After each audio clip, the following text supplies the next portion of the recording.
ଆଜି ପୁଣି ଆଉ ଗୋଟେ ବହୁତ ବଡ଼ ଖୁଲାସା ମଣିଷର ପ୍ରକୃତିକୁ ନେଇକି ହ୍ୟୁମାନ୍ ନେଚର୍। ୟେସ୍, ଆମେ ଯଦି କଥା ହେବା ଗୋଟେ ମଣିଷ ରାଗେ କ'ଣ ପାଇଁ, କ'ଣ ଏମିତି ପରିସ୍ଥିତି ହୁଏ ଯେଉଁଥିପାଇଁ ଗୋଟେ ଲୋକ ରାଗିଯାଏ। ବହୁତ ଗୁଡ଼ାଏ ଏମିତି ଏକ୍ଜାମ୍ପଲ୍ ଅଛି ଯେଉଁଠି ଗୋଟେ ଲୋକ ଯାହା ଚାହୁଁଥିବ ଅନ୍ୟ କେହି ଲୋକ ବା କିଛି ଜିନିଷ ଯଦି ସେଇଆ ନ କରନ୍ତି, ତା ମନ ଇଚ୍ଛା ଅନୁସାରେ ଯେତେବେଳେ ସେଇଆ ନ ହୁଏ, ସିଏ ରାଗିଯାଏ। କୌଣସି ଜିନିଷକୁ ପାଇବା ପାଇଁ ମଣିଷ ଯେତେବେଳେ ଇଚ୍ଛା କରେ, କିନ୍ତୁ ସେ ଜିନିଷକୁ ତା ଇଚ୍ଛା ଅନୁସାରେ କରିବା ପାଇଁ ଯେତେବେଳେ ତାକୁ କିଛି ବାଟ ନ ମିଳେ, ସେତେବେଳେ ସେ ରାଗିଯାଏ। କିନ୍ତୁ ସବୁଠୁ ବଡ଼ ଦୁଃଖର କଥା ଏଇଆ ଯେ ରାଗିଗଲେ କାମ ସେ ସକ୍ସେସଫୁଲ୍ ହୁଏନି। ସେ ଜିନିଷ ଯେଉଁଟା ଚାହୁଁଥିବ, ଯଦି ରାଗିଯିବ ତାହେଲେ ସେ କାମରେ ତା'ର ସଫଳତା ମିଳିବନି। ବରଂ ସେ ଜିନିଷ ଯେଉଁଟା ତାକୁ ମିଳିବା କଥା, ତାଠୁ ଆହୁରି ଅଧିକା ବହୁତ ଦୂରକୁ ପଳାଇବ। ଆମେ ଭାବନ୍ତି ଯଦି ରାଗିଯିବା ଆମେ ଗରମ ଦେଖେଇକି ସେ ଜିନିଷକୁ ଅକ୍ତିଆର କରିନେବା, କିନ୍ତୁ ହୁଏ ତା'ର ଠିକ୍ ଉଲ୍ଟା। ଭାବୁଥିବା ପାଖକୁ ପଳେଇ ଆସିବ, କିନ୍ତୁ ସେ ପଳାଏ ଦୂରକୁ।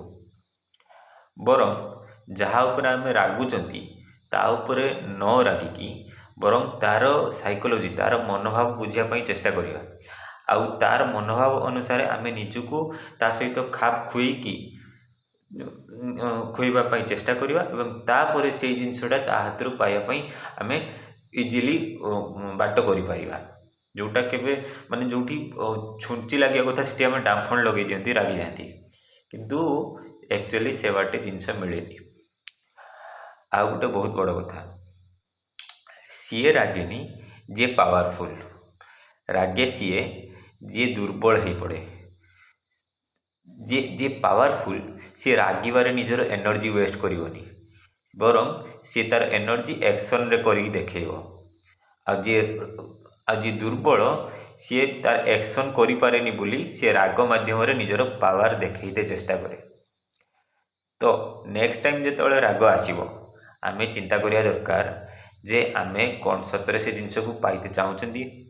ଯଦି ପାଇବାକୁ ଚାହୁଁଛନ୍ତି ତାହେଲେ ରାଗ ଦେଖେଇଲେ ହେବନି, ବରଂ ନିଜର ଆକ୍ସନ୍ ମାଧ୍ୟମରେ ଆମର ସେ ରିଜଲ୍ଟ ଆମେ ଦେଖେଇତେ ଚେଷ୍ଟା କରିବା ଦରକାର। ସେ ଜିନିଷକୁ ପାଇବା ପାଇଁ ସକ୍ସେସଫୁଲ୍ ହେଇତେ ଚେଷ୍ଟା କରିବା ଦରକାର।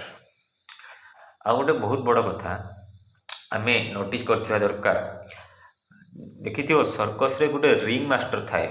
ଯେତିକି ସବୁ ସର୍କସ୍, ତାର ଯେଉଁ ରିଙ୍ଗ ମାଷ୍ଟର, ସିଏ ସବୁ କାମ କରେ। ସେଇ ସର୍କସ୍ରେ ଯେଉଁ ଜୋକର ଥାନ୍ତି, ଯିଏ ହେଉଛି ଯେଉଁ ପଶୁମାନେ ଥାନ୍ତି, ସେମାନେ ଯେଉଁ ଖେଳନ୍ତି, ସେ ରିଙ୍ଗ ମାଷ୍ଟର ଡିରେକ୍ସନରେ ସେ ଖେଳନ୍ତି। ରିଙ୍ଗ ମାଷ୍ଟର ଯେମିତି କହିବ ଇଏ ସେମିତି ନାଚିବେ। ଯଦି କେଉଁ ପଶୁ ସେ ରିଙ୍ଗ ମାଷ୍ଟର କଥାରେ ନ ନାଚେ, ସେତେବେଳେ ରିଙ୍ଗ ମାଷ୍ଟର ତାଙ୍କ ଉପରେ ରାଗେନି, ବରଂ ସେ ରିଙ୍ଗ ମାଷ୍ଟର ତାଙ୍କ ଉପରେ ଆକ୍ସନ୍ ନିଏ ସେ ପଶୁ ଉପରେ, ଆଉ ସେ ପଶୁ ସେ ରେସ୍ କିମ୍ବା ସେ ଖେଳରୁ ଆଉଟ୍ ହେଇଯାଏ। ତ ସେମିତି ଯଦି ଆମେ ଆମ ଲାଇଫ୍ରେ ଯଦି ଆମେ ସତରେ ରିଙ୍ଗ ମାଷ୍ଟର ହେଇଥିବା ବା ଲିଡ଼ର ହେଇଥିବା ଆମ ଲାଇଫ୍ରେ, ତାହେଲେ ଆମେ ରାଗିବାକୁ କେବେ ଚଏସ୍ କରିବାନି।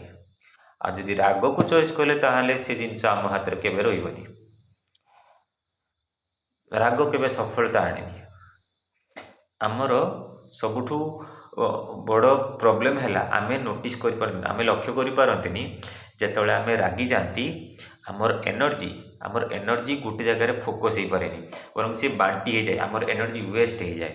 ସେ ୱେଷ୍ଟ ଯେଉଁଟା ହେଇଗଲା, ସେଇଟା ଯଦି ଆମେ ପ୍ରଡ଼କ୍ଟିଭଲି କାମରେ କରିକି ଦେଖେଇଥାନ୍ତେ, ତାହେଲେ ବୋଧେ ସେ ଜିନିଷ ମିଳିବି ଯାଇଥାନ୍ତା। କିନ୍ତୁ ଆମେ ତା ଉଲ୍ଟା କ'ଣ କରନ୍ତି, ରାଗିକି ଆମର ଏନର୍ଜିକୁ ୱେଷ୍ଟ କରନ୍ତି, ଆଉ ସେ ଯେଉଁ ରିଜଲ୍ଟ ଆମେ ପାଇବାକୁ ଚାହୁଁଥିବା ସିଏ ଆମଠୁ ଆହୁରି ଦୂରକୁ ପଳାଏ। ଇଏ ହେବା ଉଚିତ ନୁହେଁ। ୟେସ୍, ବଟ୍ ପ୍ରଡ଼କ୍ଟିଭଲି କାମ ଉପରେ ନିଜର ଫୋକସ୍ କରିକି ନିଜର ଏନର୍ଜିକୁ ସେଇଠି ଦେଖେଇବାକୁ ଚେଷ୍ଟା କରିବା ଦରକାର।